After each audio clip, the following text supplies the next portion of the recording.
네, 안녕하십니까. 저는 김향훈 변호사입니다. 오늘은 임대차 3법에 대해서 좀 알아보겠습니다. 저희 변호사들도 이제 난리가 났습니다. 이게 뭐냐고 물어보는데 저희는 모르겠어요. 그래서 열심히 공부를 했고 변호사들 제가 쥐어짜서 빨리 조사해보라. 기존의 판례와 접목을 시켜서 한번 총정리를 해봤습니다. 아직은 뭐 시행된 지 얼마 되지도 않았고 사례가 전혀 없는 상태에서 저희의 개인적이고 주관적인 의견일 수가 있겠습니다. 가장 객관적인 법원의 사례가 아직 없어요. 세간에 총정리가 되고 할 때까지는 앞으로 3년의 시간이 걸릴 것입니다. 그 3년의 시간 동안은 매우 많은 각양각설의 제자백가들의 수많은 학설들이 등장할 것이고 분쟁이 발생함으로써 저희 변호사들한테는 좋은 일이 발생하지만 여러분들은 혼란의 도가니로 빠질 것입니다.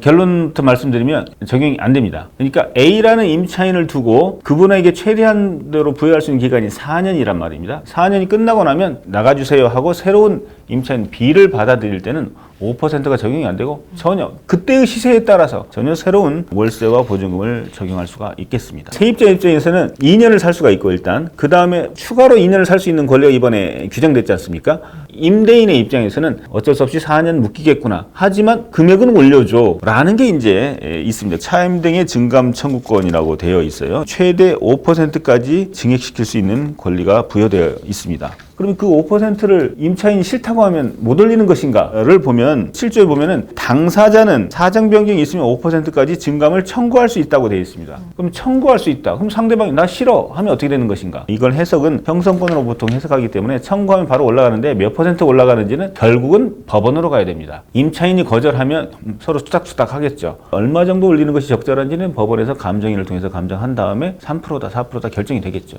임차인의 동의가 없으면 못 올린다라는 말은 잘못된 것입니다. 자, 2+2에서 총 4년까지 할 수 있는데 그걸 차단시킬 수 있는 사유가 9가지가 있어요. 자, 첫 번째는 임차인이 2기의 차임액에 해당하는 금액이 이르도록 차임을 연체한 경우. 그러니까 월세를 2달 연체한 경우. 이때는 나 연장 못 하겠어. 그 다음에 두 번째, 임차인이 거짓이나 그 밖에 부정한 방법으로 임차한 경우. 세 번째, 서로 합의하여 임대인이 임차인에게 상당한 보상을 제공한 경우. 당신은 2년 추가 연장권이 있지만 죄송하지만 제가 이 정도 돈을 드릴 테니 좀 나가주세요. 그럼 좋습니다. 라고 합의가 된 경우죠. 이때는 가능하다. 네 번째, 임차인이 동의 없이 목적물의 전부 또는 일부를 전대, 다른 사람한테 다시 임대를 한 거죠. 이런 경우는 연장 거부 가능. 그리고 임차인이 전부 또는 일부를 고의나 중과실로 파손한 경우. 자, 이 파손이 도대체 어느 정도까지 파손인지가 이제 애매합니다. 한 30-40만 원, 50만 원 정도. 근데 고쳤는데 약간 흔적이 남는 이런 게 파손인지 문제가 되고, 경과실 어떻게 하다 보니 파손한 경우는 그냥 넘어갈 수 있지만 이제 중과실인 경우에 파손입니다. 정말 이게 계약을 해지할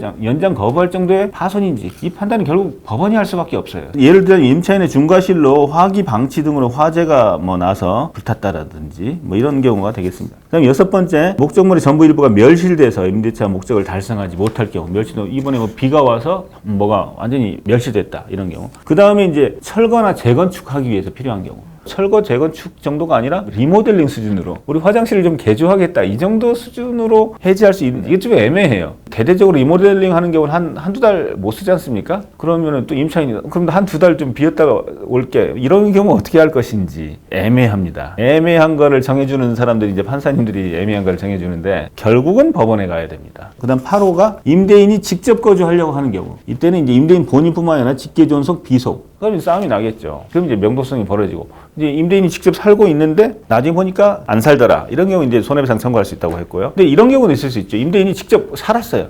근데 한 1년 살다 보니까 자기가 사정상 그래서 그때 또 다른 사람을 받았어. 이런 경우는 어떨 할 것인지. 처음부터 악의적인 경우, 이제 위장으로 이렇게 사는 척 하다가 임대해 놓은 경우는 걸리면 손해배상 대상이 되겠지만, 어떻게 하다 보니까 한 두세 달 만에 이 사정이 또 바뀌는 경우. 이건 또 어떻게 할 것인지. 이런 여러 가지 문제가 또 발생합니다.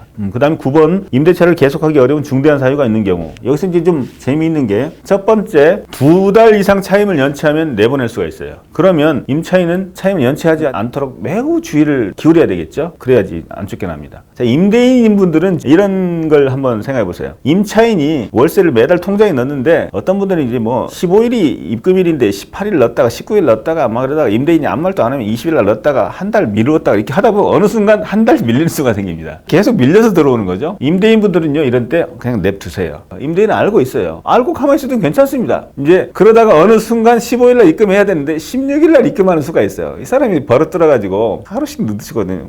계속 봐주니까. 그러면 15일 날 입금해야 되는데 16일 날 입금하는 순간 내용증을 보내서 해지 통보를 하면 됩니다. 15일 날 저녁부터 이미 변호사한테 이제 내용 증명을 만들어 놓으세요. 다 써놓고 도장 다 찍어놓고 등기 속달로 보낼 걸 준비하고 있어요. 그 다음날 아침 10시에 당일 특급으로 발송하는 거죠. 이 임차인은 이게 과연 연체됐는지 안 됐는지도 잘 보셔야 됩니다. 자, 그 다음에 계약갱신 요구가 거절되는 세 번째 사유가 서로 합의하여 상당한 보상을 제공한 경우. 합의했대는데 합의하면 뭐 상관없습니다. 뭐 예를 들어 내가 3달치 이자 줄게, 3달치 월세를 줄게, 나가보시라. 그런데 이 합의를 처음에 계약 초기에 하면 어떨까요? 자, 새로운 임차인을 받아요. 그러면 임대인은 이 사람 오는 순간 2년 하고 또 추가로 2년을 요구하겠지?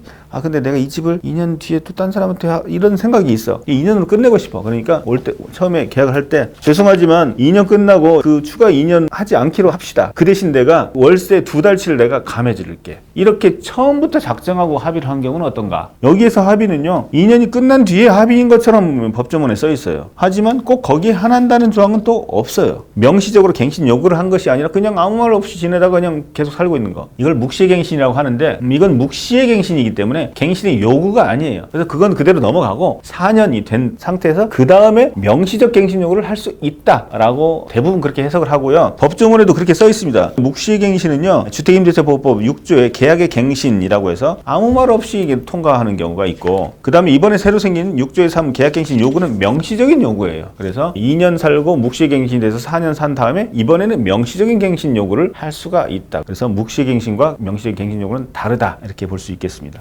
임대인의 입장에서는 6개월에서 2개월 사이에 갱신 거절의 통지를 해야 되는데 너무 미리 하시면 갱신 요구를 하겠죠. 그러니까 마지막쯤에 하시는 게 좋아요. 임차인의 갱신 요구도 있잖아요. 아무 때나 하는 게 아니에요. 임차인의 갱신 요구도 기간 내에 해야 됩니다. 이 8월 1일이 이제 만료일인데 7월 30일을 2년 더 살래요, 이러면 안 돼요. 8월 1일이면 그로부터 2달 전이 6월 1일 이전 5월 말일 때쯤까지는 해야 돼요. 그걸 놓치면 못합니다. 자, 2+2가 되지만 2년을 자동적으로 사는 게 아니에요. 그 요구는 명시적으로 해야 되고 계약 종료 2개월 전에 해야 됩니다. 반드시 명시적으로 해야 됩니다. 그런데 그거를 임차인은 실탄을 안 쓰고 싶어 합니다. 왜냐? 임대인이 그냥 해서 넘어갈 수도 있기 때문에. 그러면 2년의 기간을 추가로 받기 때문에. 그래서 이 임대인의 계약갱신 거절과 임차인의 계약갱신 요구는 통지라고만 되어 있기 때문에 서면이라는 표시가 없네요, 법조문에. 따라서 그냥 나중에 증거로 남는 그런 통지만 하면 되겠습니다. 오늘은 임대차 3법에 대해서 알아봤습니다. 지금까지 집코노미 TV였습니다. 저는 김향훈 변호사입니다.